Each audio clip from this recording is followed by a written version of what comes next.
Bismillahirrahmanirrahim. Assalamualaikum warahmatullahi wabarakatuh.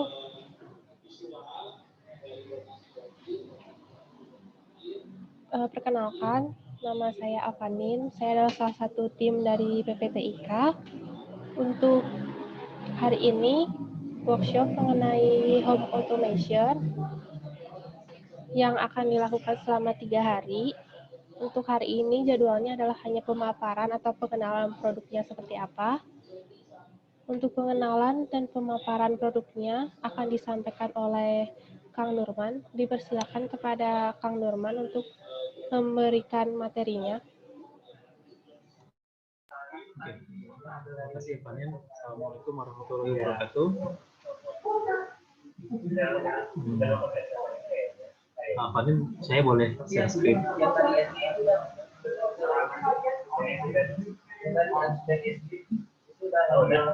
Oke. Tadi.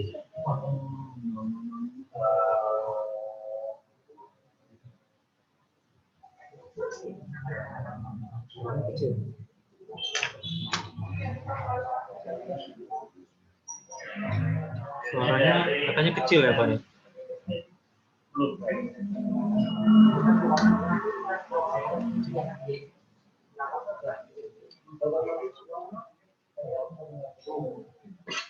Suaranya sudah terdengar jelas? Sudah terdengar jelas. Oke.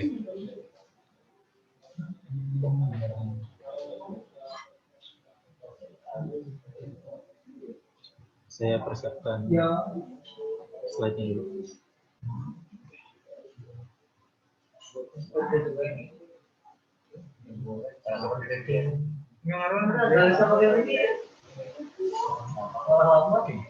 Assalamualaikum warahmatullahi wabarakatuh. Selamat siang teman-teman. Kali ini kita akan membahas yaitu membangun smartphone dengan IoT dengan saya Nurman Haryanto. Di sini saya adalah IoT developer di PPTIK ITB. Mungkin yang sebelumnya mengikuti kelas untuk smoke detector sudah mengetahui mengenai materi ini. Namun jika untuk mendengarkan lagi silakan. Di sini apa yang akan kita bahas adalah mengenai membangun simple home automation seperti itu. Sebelumnya saya akan membahas mengenai apa sebenarnya itu smart home. Jadi smart home ini adalah rumah pintar di mana berbagai peralatan elektronik dihubungkan dalam suatu controller pusat sehingga dapat dimonitoring dan dikontrol. Seperti itu. Misalnya kita memasang sebuah sensor suhu yang dihubungkan dengan microcontroller dan dihubungkan dengan display. Jadi kita akan mengetahui suhu sekitar yang dapat kita lihat value-nya itu terus dari display.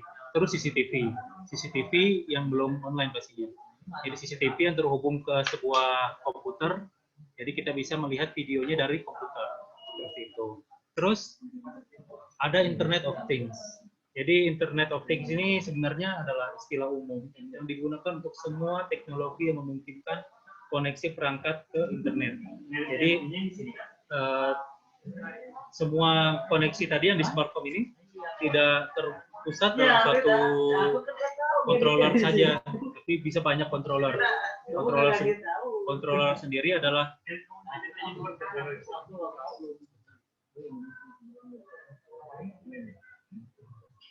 guys, sebentar guys, kedengaran.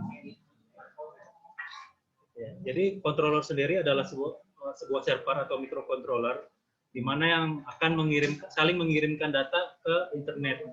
Nanti saya akan jelaskan melalui internet ini bagaimana.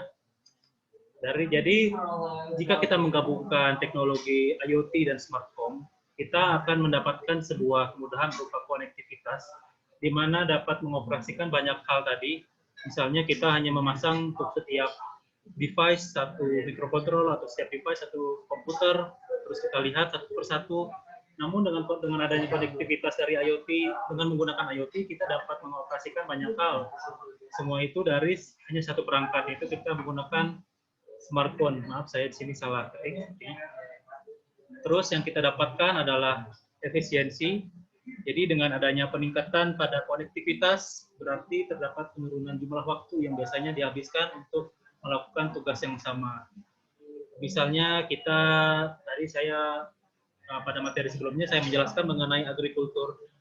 Misalnya kita memasang sebuah sensor ketinggian air, sensor level air, sensor kelembapan tanah, yang dipasang pada suatu komputer atau dihubungkan pada suatu komputer, di mana kita harus pergi ke kebun untuk melihat di komputer tersebut mengenai histori-histori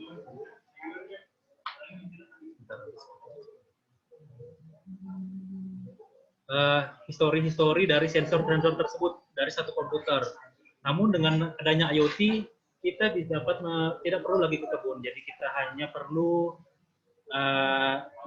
membuka aplikasi yang ada di smartphone kita yang terhubung dengan sensor-sensor kita, di mana sensor-sensor tersebut mengirimkan datanya ke server, kemudian dari server dikirimkan datanya kembali ke klien, yaitu gadget yang kita gunakan untuk memantau dan mengontrol sensor dan maupun aktuator yang ada di sana.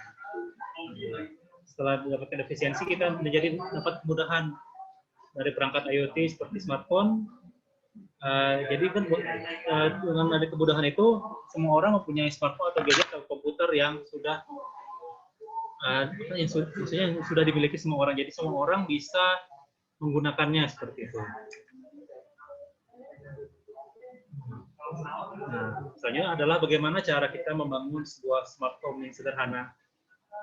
Langkah pertama itu yaitu berperan sebagai pengirim yang bekerja untuk mengambil, memproses, dan mengirimkan data ke server untuk dialirkan ke sisi penerima menggunakan protokol MQTT. Nah, tadi saya jelaskan sebelumnya mengenai Internet of Things, yaitu memungkinkan koneksi perangkat ke internet. Jadi, data yang dikumpulkan itu ditampung terlebih dahulu. Misalnya data sensor atau data dari relay kan bukan menerima tapi bukan mengirim tapi menerima. Jadi ada wire atau kabel, hubungan kabel menghubungkan antara sensor dan mikrokontroller. Sensor berperan untuk mengambil data dan dibaca oleh mikrokontroller, dan aktuator berperan untuk menerima data dari sensor maupun trigger lainnya seperti smartphone. Jadi jika teman-teman pernah menggunakan smartphone seperti Google menggunakan Google Assistant, Apple, atau yang lebih terkenal sekarang tuh yang di online shop seperti Barbie dan lain-lain. Seperti inilah yang akan kita gunakan. Terus maksudnya yang akan kita buat. Terus ada wireless, yaitu melakukan pengiriman data dari mikrokontroller ke server melalui penyalur pesan. Nah, MQTT ini adalah penyalur pesan. Jadi sensor kita hubungkan atau aktuator kita hubungkan mikrokontroller, di mana mikrokontroller tersebut terhubung ke internet. Untuk menghubungkannya ke server, kita perlu jembatan, yaitu menggunakan MQTT. Jadi MQTT di sini, kalau ilustrasinya adalah sebagai, di dunia nyata itu adalah sebagai tukang pos. Di mana mikrokontroller adalah sebagai kliennya, MQTT adalah tukang posnya, dan si server adalah yang penerimanya. Jadi dikirimkan oleh mikrokontroller melalui tukang pos MQTT menuju alamat server seperti itu. Nah, yang tadi saya jelaskan mengenai server itu maksudnya ke bagian 2, yaitu berperan sebagai pihak ketiga yang mengalirkan data dari pengirim ke penerima. Pada stage ini pengiriman data dilakukan melalui jaringan internet untuk dihubungkan ke server penyalur pesan. Pada penyalur pesan, data akan dikirimkan ke pengguna yang sedang terhubung ke server. Jadi kalau bisa digambarkan seperti ini. Jadi ada mikrokontroller yang terhubung ke internet. Terus ada server. Server ini adalah broker MQTT ada di server. Jadi untuk menjembatani antara mikrokontroler ke server itu menggunakan MQTT. Terus untuk menjembatani dari mikrokontroler server dan mobile itu juga menggunakan MQTT. Terus ada langkah ketiga yaitu memiliki peran untuk memvisualisasikan data yang diterima dari stage 1 tadi atau langkah 1. Pada langkah ini data yang akan dimunculkan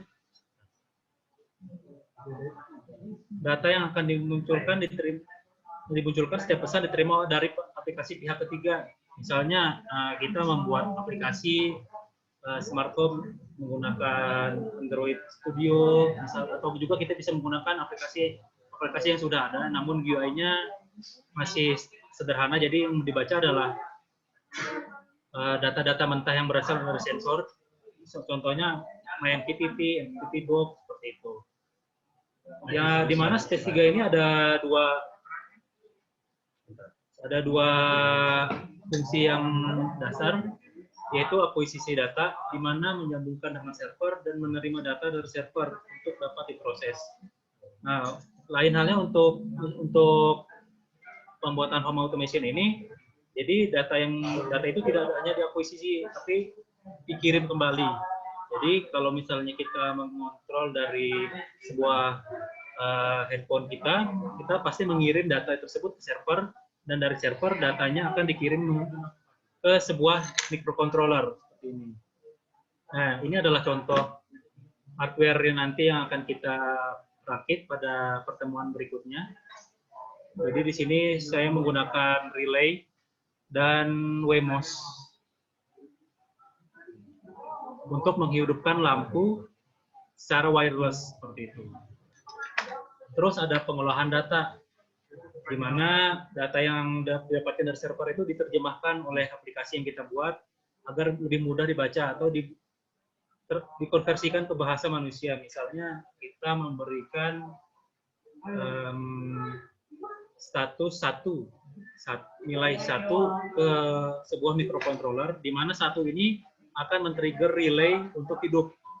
Setelah hidup, pastinya kita akan harus mengetahui kembali apakah relay itu benar-benar hidup atau tidak. Maka mikrokontroler akan mengembalikan data 1 ke server dan akan diterima lagi oleh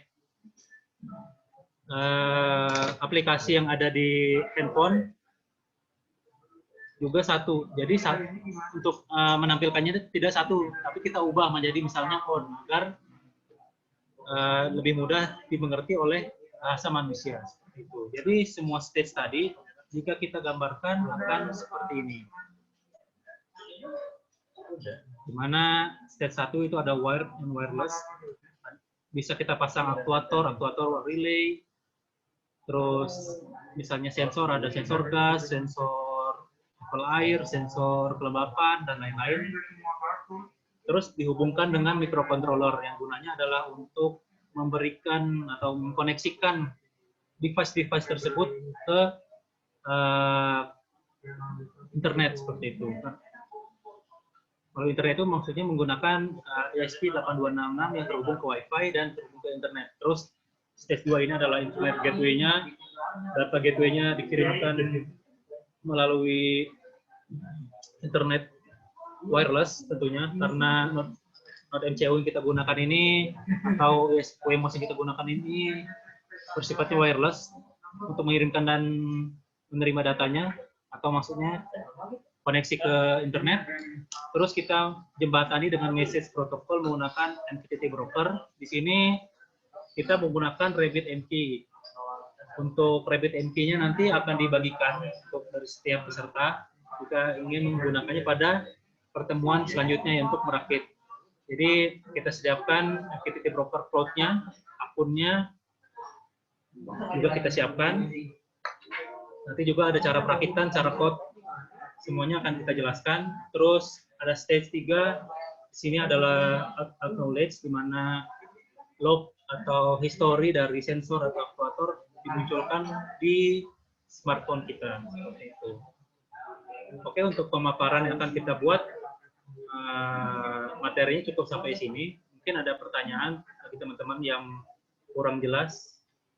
mengenai materi kali ini. Yang ingin bertanya silahkan.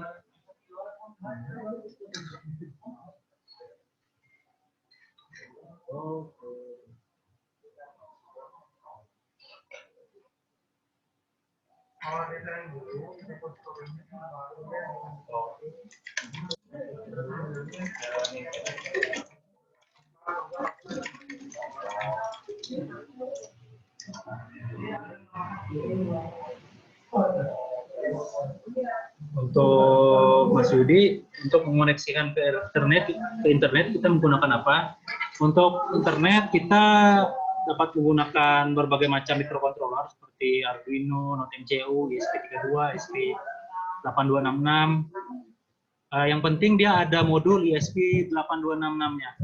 Modul ESP untuk menghubungkannya ke Wi-Fi seperti itu.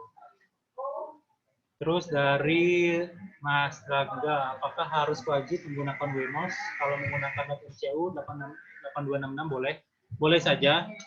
Jadi yang tadi seperti saya bilang, asal ada modul ESP8266 atau modul ESP untuk mengkoneksikan internet, semuanya bisa. Arduino Uno juga jika ada kita pasang modul ESP bisa. Tapi sini saya menggunakan WMOS karena lebih terjangkau harganya juga. Dan sini juga sudah tersedia WMOS yang terbaru, jadi versi barunya itu saya baru juga di toko online ada yang seperti ini, jadi seperti ESP8266. Ternyata ini adalah WMOS D1 R1 Mini. Ini nanti kira-kira PCB seperti ini. Terus ini ada relay, di sini ada soket AC. Nanti AC masuk sini dan outputnya lampunya di sini.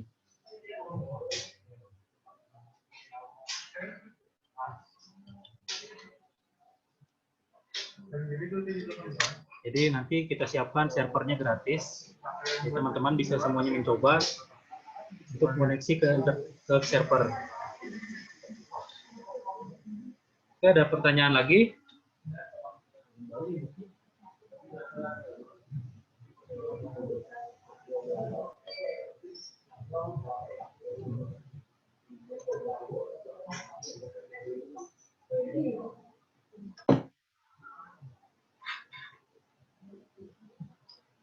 Untuk alat-alat yang dibutuhkan sebenarnya nanti akan dijelaskan pada pertemuan kedua mengenai perakitan.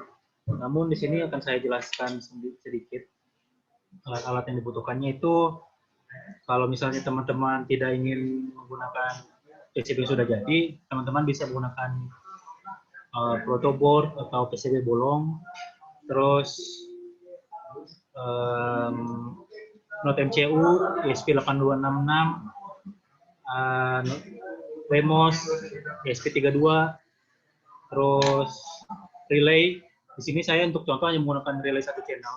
Namun teman-teman bisa menggunakan relay sampai 8 channel, bisa bebas menggunakan berapa channel, asal di pin ini sudah tersedia. Misalnya di Note-MCU ada 9 channel, 9 pin. Jadi kalau mau membuat sampai 9 relay silahkan. Terus, nah itu di situ sudah ada dijelaskan komponen yang dibutuhkan. Terus ada terminal block, female header, kapasitor, LED dan lain-lain. LED itu fungsinya untuk memberikan indikator bahwa lampu atau power telah hidup seperti itu. Dan kapasitor memberikan kita jika terjadi short pada power supply, dia akan memberikan kerusakan pada kapasitor terlebih dahulu sebelum memberikan kerusakan pada komponen-komponen yang lain. Untuk perangkatnya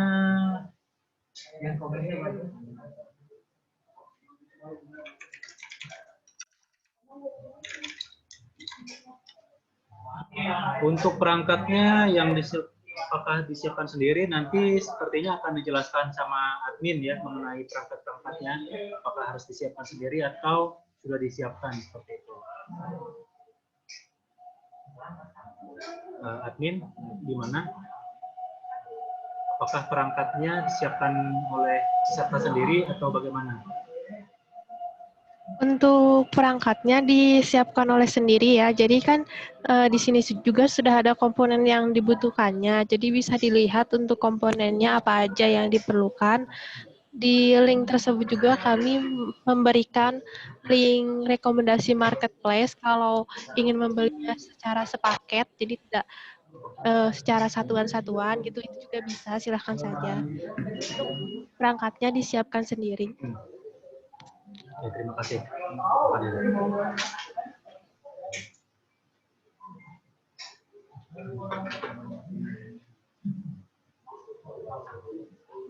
Kalau penghubung antara alat dan pengontrol, kita menggunakan aplikasi di pihak ketiga. Jadi, bentar. Kalau di Android itu namanya, saya lupa.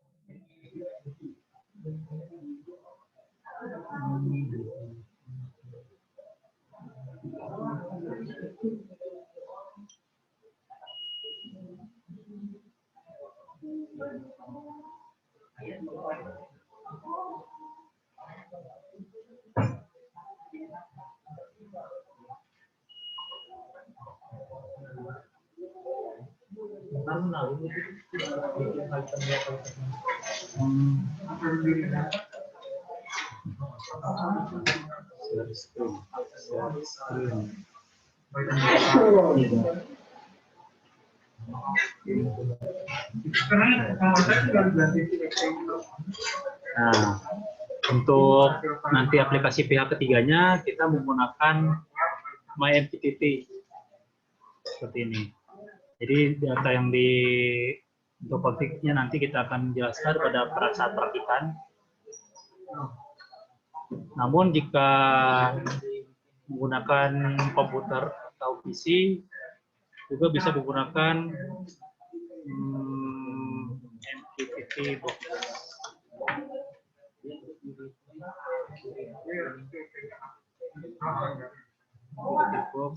MPTT box ini. Ini adalah extension, nanti bisa dibuka sama teman-teman atau bisa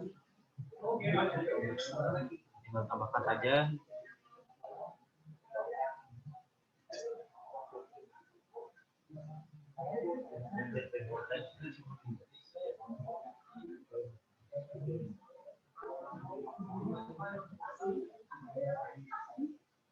Nah, seperti ini.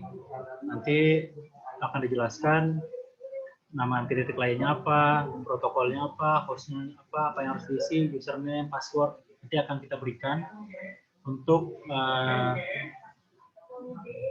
untuk pertemuan yang selanjutnya.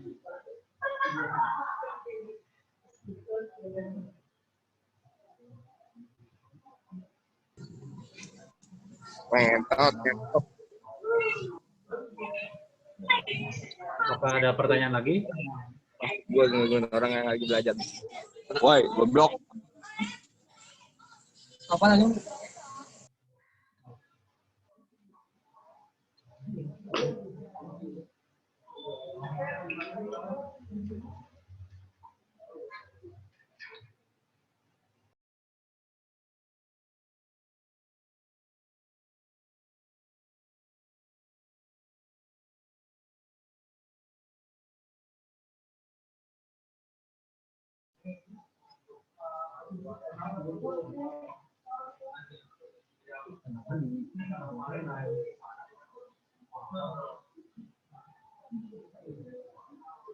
Ini 5 menit lagi sebelum saya tutup, karena materi kali ini hanya pemaparan yang akan dilakukan nanti pada pertemuan kedua dan ketiga.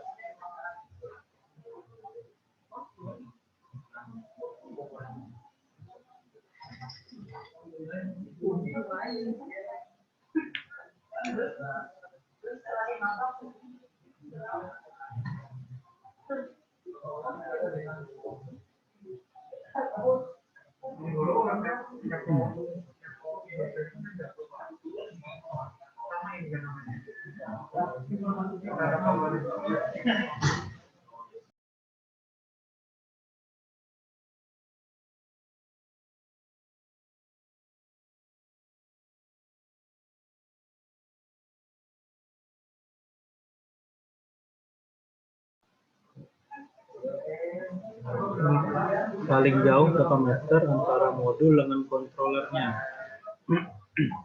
Maksudnya di sini kontrolernya itu adalah ISP-nya ya?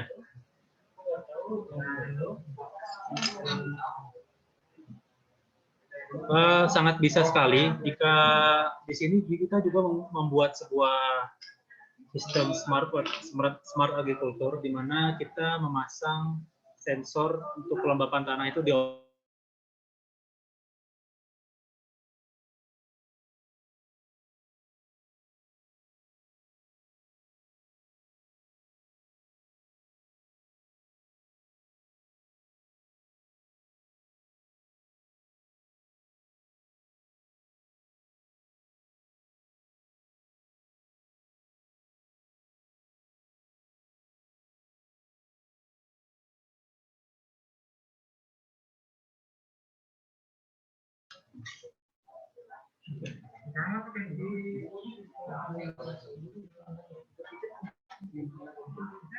maaf sebelumnya tadi internet saya putus,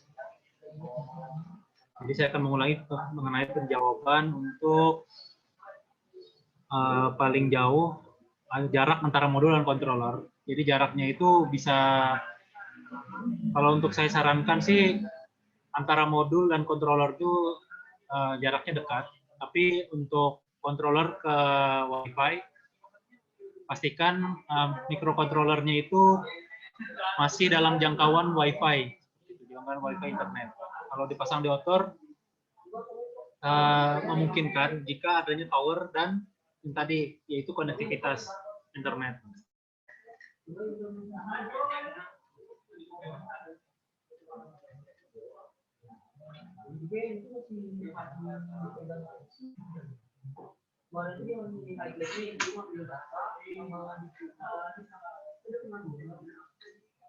Pada pertanyaan lagi?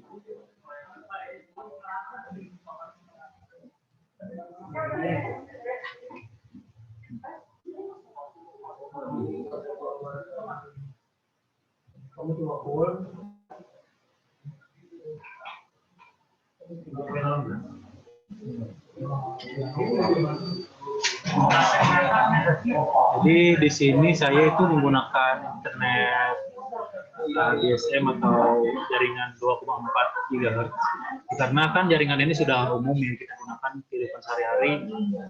Itu kita gunakan untuk WiFi, untuk smartphone kita. Jadi sebenarnya banyak sekali jaringan yang bisa kita gunakan seperti LoRa, LoRaWAN, atau Sigfox, menggunakan jaringan radio seperti itu. Namun karena aksesnya belum terlalu luas, jadi saya sini memberikan opsi untuk menggunakan jaringan 2,4 GHz. Bisakah note MCU dipasang untuk keperluan outdoor, Pak? Misalnya kontrol lampu jalan. Nah, kebetulan sekali kita sedang membuat sistem PJU, yaitu penerangan jalan umum. Jadi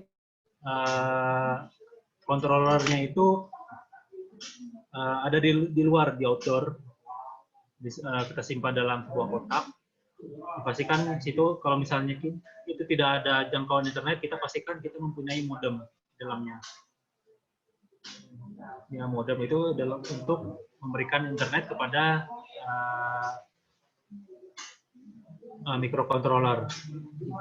Jadi intinya untuk menghubungkan IoT dan smartphone tadi adalah konektivitas. Seperti itu.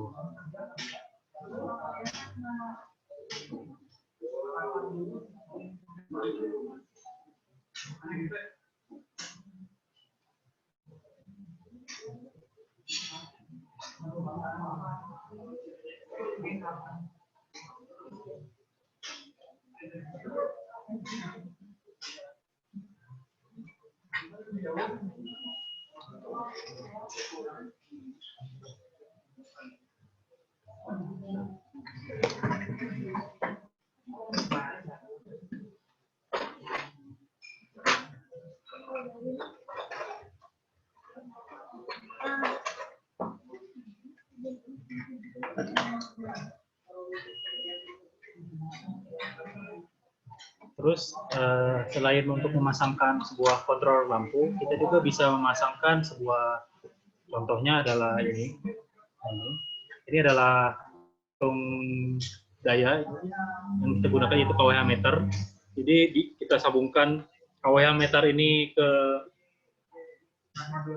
microcontroller, terus kita mengirimkan datanya ke server. Kita akan dapat memonitoring penggunaan daya sehari-hari atau histori penggunaan daya listrik di rumah kita sehari-hari melalui internet, seperti itu. Tidak hanya memonitoring, juga tahap lebih lanjutnya lebih kompleks. Kita dapat memberikan sebuah keputusan yang didapat dari AI atau artificial intelligence mengenai harga yang harus dibayarkan bulan depannya, yaitu mendeteksi alat apa saja yang hidup, seperti itu, dan lain-lain.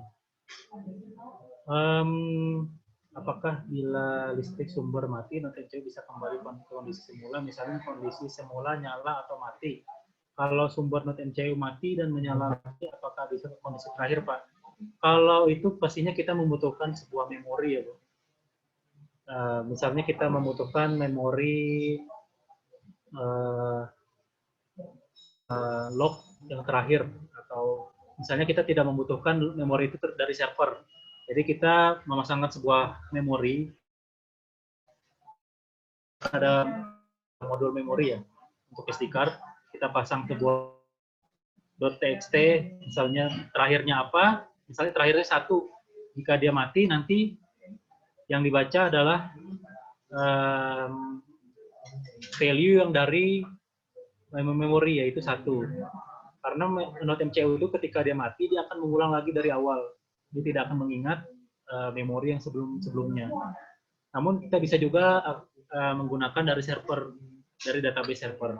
Misalnya kita membuat, setelah diterima oleh server, data dari tadi di MQTT, terus data tersebut juga diterima oleh database. Nah, ketika NoteMCU itu menyala, dia akan merequest data ke sebuah worker atau API, di mana API itu akan mengecek status terakhir dari NoteMCU.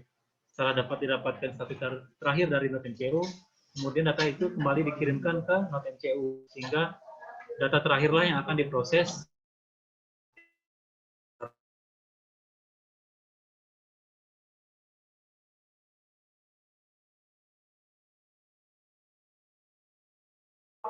Misalnya kalau kerja itu kan,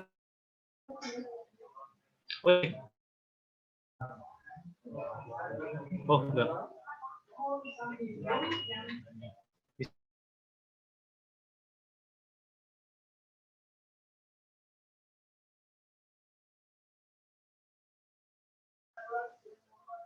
Microcontroller ini karena sangat kecil sekali, jika kita akan terus-menerus dan tidak kita hapus memorinya, lama-kelamaan akan penuh dan pasti akan di-dump memorinya, dan pasti akan WDT reset setiap kita akan gunakan.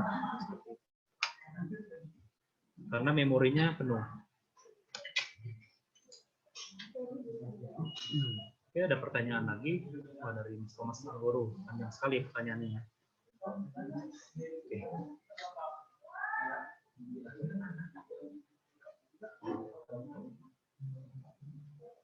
Oke, jangan lupa untuk terhadir yang sudah dikirimkan sebelumnya. Oke, sama-sama Mas. Kita ini lebih jelasnya nanti pada saat pertemuan kedua dan pertemuan ketiga. Kita baru merasakan bagaimana cara menggunakan teknologi IoT tersebut.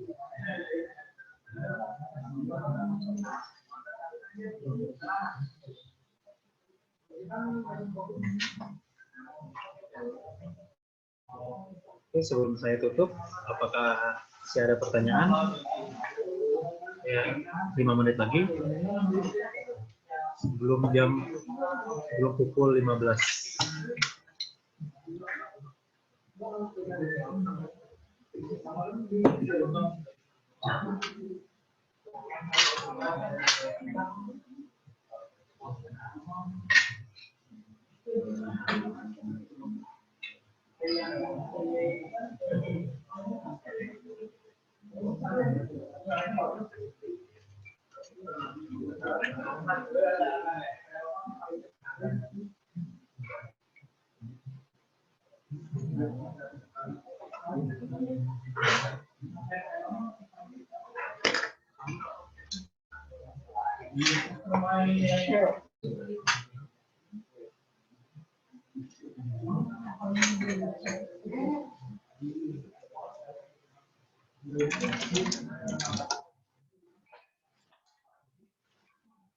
Oke.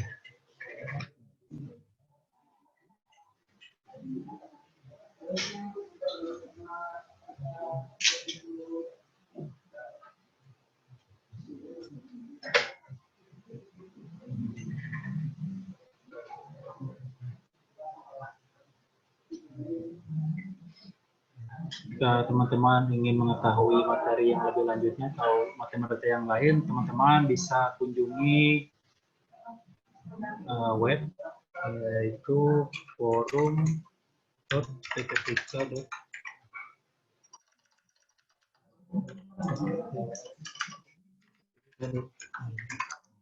forum.pptk.id. Tapi di sana jika teman-teman belum mempunyai akun, teman-teman harus register dulu. Di sana banyak sekali materi-materi yang dapat teman-teman lihat, baik mengenai workshop ini yang sekarang maupun workshop-workshop yang sebelumnya.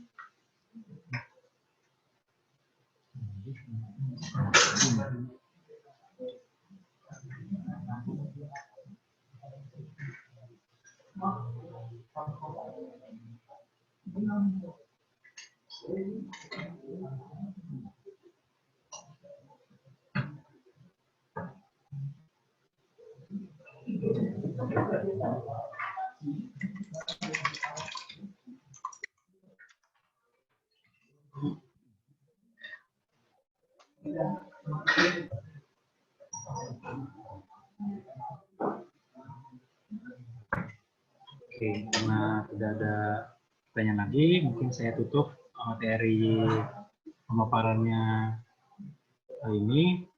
Teman-teman mungkin dapat atau bisa mengikuti materi yang selanjutnya, yaitu materi tentang perakitan dan menghubungkan ke server yang akan dijelaskan oleh teman-teman saya nanti. Untuk materi sekarang saya akhiri. Assalamualaikum warahmatullahi wabarakatuh. Baik, terima kasih kepada Kang Nurman yang sudah memaparkan materi hari ini. Untuk materi hari ini bisa diakses kembali di forum, begitu juga dengan rekaman video hari ini juga bisa diakses di forum. Untuk workshop mengenai home automation selanjutnya akan dilaksanakan di tanggal 15 dan 16 Februari di jam yang sama. Mungkin sekian untuk pemaparan hari ini. Terima kasih. Wassalamualaikum warahmatullahi wabarakatuh.